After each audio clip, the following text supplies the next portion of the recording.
Hi, my name is Richard Clark, and I would just like to thank you for taking the time to watch my PowerPoint presentation as I answer three questions in regards to Tasmanian devils.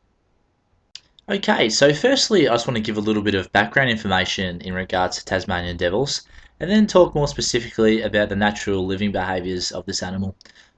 Okay, so Tasmanian devils are small marsupials. They have sharp teeth and coarse black or brown fur. The Tasmanian devil varies in size from 51 to 79 centimetres and can weigh up to 12 kilograms depending on the diet of the animal. As the name suggests, Tasmanian devils are found on the island of Tasmania off the continent of Australia. Despite Tasmania only being 90,000 square kilometres, it is the only place in the world in which these animals are found naturally in the wild. Though Tasmanian devils are found in many parts of Tasmania, they tend to reside more specifically in the coastal regions, and according to National Geographic, reside under rocks and logs and in caves and burrows. So the Tasmanian devil is the world's largest carnivorous marsupial and lives on a diet of birds, snakes, fish and insects. While this food source is preferred, they can often be seen feasting on dead carcasses, suggesting that although these animals are predatory in nature, they appear also to rely on scavenging for survival. When Tasmanian devils catch prey or opportunistically find a food source, they do not waste any of the part of the animal, eating bones, hair, organs, and muscles of the prey. Tasmanian devils typically mate once a year in March. Mother devils have a gestation period of around 3 weeks and the babies are born in April. The mother will have up to 50 young at once. The young, called imps, are pink and hairless and only about the size of a grain of rice, all of this according to Australian Zoo. At birth, the imps race to the mother's pouch where they compete for one of her four teats. Only those four will have a chance of surviving. The others will die of malnourishment. Babies stay in the pouch for 4 months, and once they come out, they are weaned, and the mother will carry the imps on her back. By 8 to 9 months, the imps are fully grown and can live up to 8 years.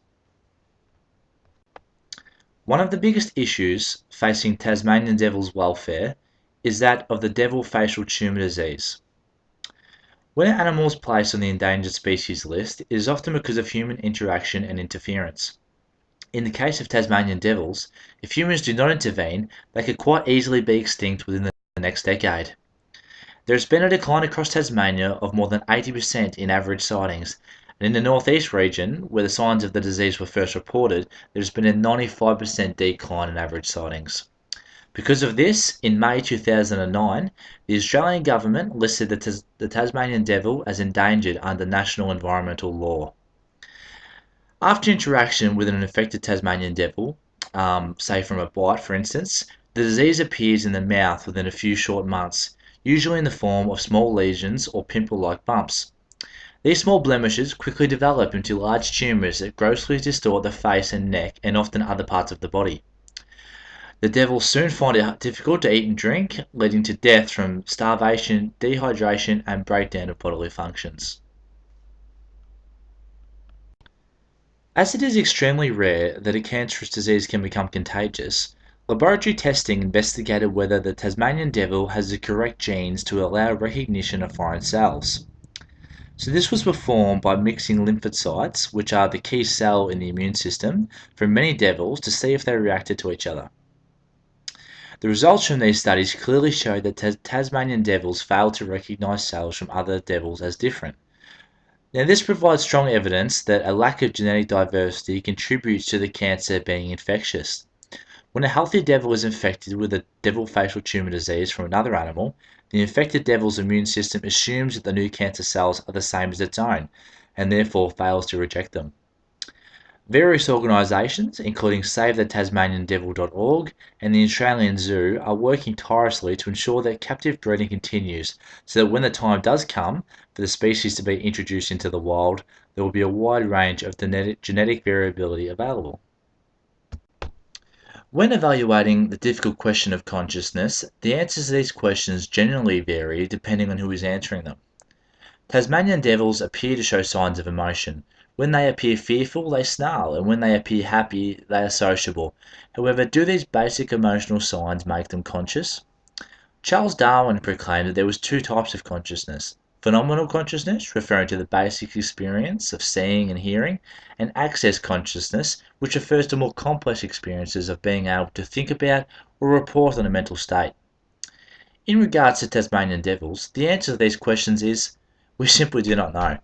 While there has been several studies conducted on animals with similar brain structures to Tasmanian devils, showing that brain areas associated with complex thinking and emotions are active, the inability to verbally report these feelings leave these questions unanswered. Until we as humans grow a greater understanding of the brain and its mechanisms, it is likely that this will continue. Despite this, one finding of importance is that of brain size and structure in captive animals. As has been mentioned, many Tasmanian devils are being placed in captivity to protect them from the devil's facial tumour disease. Marissa Parrott of Zoos Victoria has found that many animals have a reduction in brain size when kept and bred in captivity. While this does not definitively answer questions of intelligence or emotion, it does offer a starting point on testing theory of brain size activation in regards to intelligence and consciousness.